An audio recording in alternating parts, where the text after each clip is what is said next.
ସମସ୍ତେ କୁହ ଏଇଟା କି ରଙ୍ଗ ଏଇଟା କି କଲର? ଏଇଟା ସବୁଜ। ଏଇଟା କଣ? ହଳଦିଆ। ଏଇଟା ବାଇଗଣୀ। ଆଉ ଏଇଟା ଆକାଶୀ। ଏଇଟା କି ରଙ୍ଗ? ଏଇଟା ଏଇଟା ନୀଳ। ଏଇଟା ବାଇଗଣୀ। ଏଇଟା ହଳଦିଆ।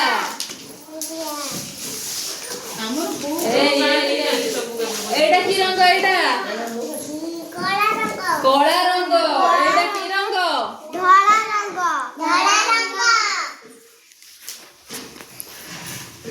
ধলা রঙর কোন জিনিস খাও কই দিও? এই জানা আমার কেতরা রঙ তুমি শিখিল? কো কলা। এই কলা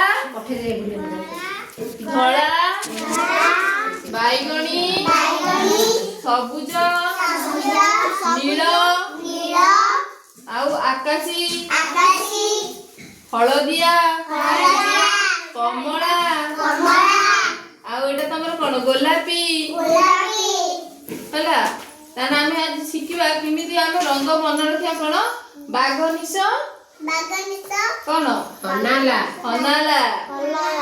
ବାର କଣ ବାର କି ରଙ୍ଗ? ବାର କି ରଙ୍ଗ ତମେ କହୁଥିଲ କୁହ? ବାର ବାଇଗଣୀ।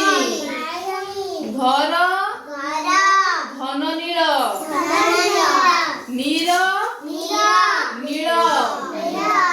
ସର ସବୁଜ ହର ହଳଦିଆ ନାର ନାରଙ୍ଗୀ ଲାର ଲାଲ। ଆମେ ତାହେଲେ ରଙ୍ଗ କେମିତି ମନେ ରଖିବା? ବାଘ ନିଶ ହନାଲା ମନେ ରଖିଲେ ଆମେ ରଙ୍ଗ ବି ମନେ ରଖିବା ହେଲା। ତେଣୁ କଣ ମନେ ରଖିବା? ବାଘ ନିଶ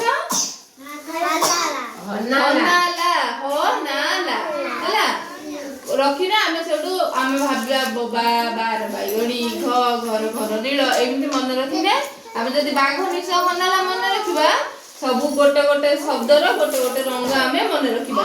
ଆମକୁ ରଙ୍ଗ ନା ମନେ ରଖିତେ ସବୁ ସହଜ ହବ। ଆଉ ଯିଏ ପଚାରିବ ଆମେ କହିପାରିବା ହେଲା। ଜାଣି କୁହନି ଏଥର କିଏ କହିପାରିବ ବାଘ ନିଶ ହନାଲାର କି କଣ କଣ ରଙ୍ଗ ଅଛି କିଏ କହିପାରିବ? କୁହ ବାର କଣ ହେଲା?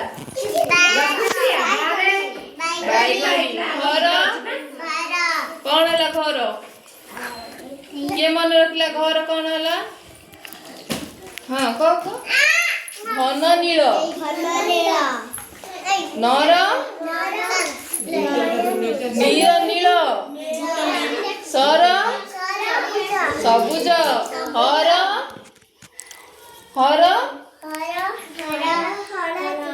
ହଳଦିଆ ନାର ନାରଙ୍ଗୀ ଲାର ଲାଲ। ବନ୍ଦ କରିନି ବନ୍ଦ କରିଦିଏ।